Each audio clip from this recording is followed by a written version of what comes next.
Y la verdad es que me di cuenta que ahí estaba mi desafío. No sé cuántas reuniones de unidad hice, no sé, pero deben haber sido miles. Y inclusive tantas reuniones hice que hasta hice con gente que no pensaba como nosotros, con Cristina Kirchner. Me acuerdo haberla reunido y no se conocían con el presidente de Arcor, Pagani. Nunca se habían conocido en los 8 años que Cristina gobernó. La empresa más importante que tiene Argentina en el mundo, tiene en 84 países. ¿Y por qué Pagani, que Flor de Gorilones, Pagani, fundador, su padre de la Fundación Mediterránea, por qué Pagani quería verla a Cristina y me había buscado de nexo? Porque le había sorprendido unas declaraciones de Cristina en el Senado, donde ella había estudiado los balances que salen en la Bolsa de Comercio de la empresa Arcor, y donde los balances eran negativos en el gobierno de Macri y apoyaban tanto al gobierno de Macri, sin embargo los balances...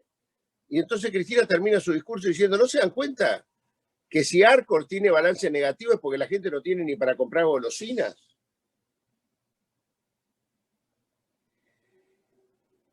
Y armé esa reunión, y fue una reunión extraordinaria. Empezamos a las 8 y terminamos como a la 1:30 de la mañana. Un día me invitaron a Animales Sueltos, y acá voy a entrar a un tema que Pablo planteó, y fue un duro debate, pero que creo que me fue bien. Pude explicar, me dejaron hablar. Si a uno le dejan explicar, tiene lógica lo que uno... Si ahora uno va a esos lugares donde quiere que uno sea un león en el Coliseo Romano donde va a matarse con el otro, no sirve. Pero acá me dejaron hablar, y cuando terminó el programa, Alejandro Fantino dijo, es verdad que si vuelve Cristina yo me tengo que ir del país. Me lo dice no en el aire, fuera del aire. Y a mí me sorprendió. Y le digo, pero vos me estás hablando en serio. Y me dijo que sí. Y al lado de él estaba Carnota, estaba Santoro y Montenegro, Maximiliano Montenegro. Y me quedé, porque el tipo me lo estaba diciendo en serio. Bueno, me vine a mi casa, en los 2 días volví a pensar y le pedí a un amigo mío el teléfono de Fantino, y que le pregunte a Fantino si yo lo podía llamar. Y lo llamé y le pregunté, le digo, che, eso que me dijiste los otros días, no me digas que te quedaste pensando eso, sos un grande, que esto. No, le digo, porque ¿sabés qué pasa? Si vos, que sos quien sos, pensás eso, imagínate lo que debe pensar otro. Y me dice, mira, a mí me encantaría poder hablar con Cristina, conocerla, explicarle lo que yo pienso. Y le pregunté, le conté a Cristina esto que estaba pasando. Y la verdad que Cristina, como siempre, se portó extraordinariamente bien y me dijo, armá la cena. Y armé una cena extraordinaria desde las 8 de la noche hasta las 11 de la noche, que él se fue a Animales Sueltos, que tenía 11:30, donde Fantino le llegó a pedir disculpas a Cristina porque él sentía que muchas de las canalladas que le habían hecho en la televisión a Cristina, él las sintió después en carne propia cuando él le inventaron de que él era pedófilo. Y son esas cosas que cuando vos les pones un estigma a otra persona de cosas que no hizo, cuando te las hacen a vos, empezás a preocuparte, ¿no? Pero en ese nivel fue la conversación, muy buena.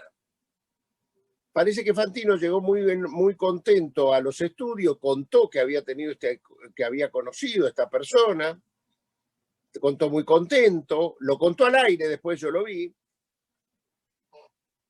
y escuchó Santoro, el periodista de Clarín, el otro, Daniel Pedro Santoro, y le contó a un espía, D'Alessio, lo que acaba de contar Fantino, que se había juntado con Cristina Fernández de Kirchner.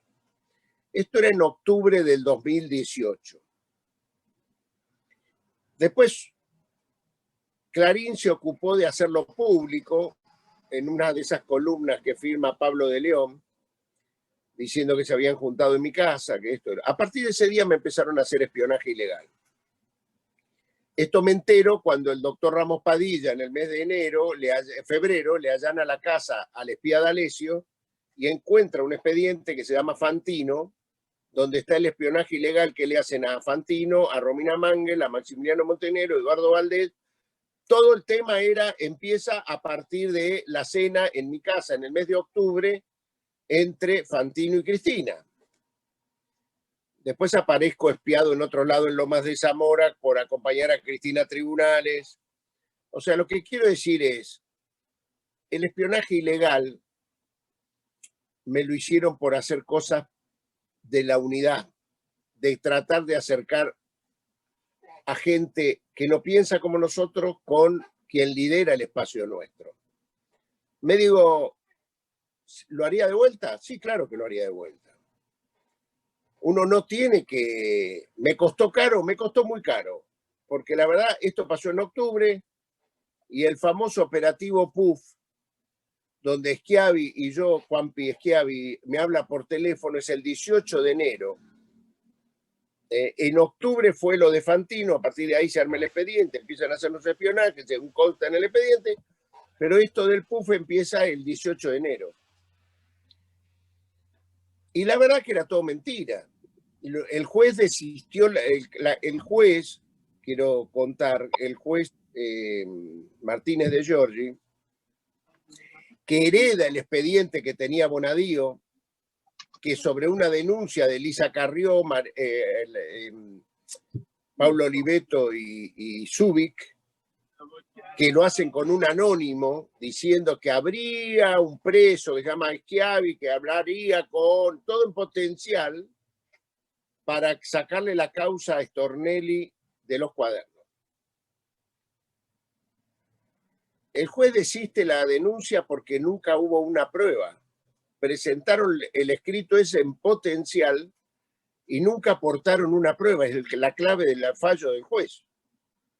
Para esto me libraron 3 órdenes de detención mientras el expediente estaba con Bonadío.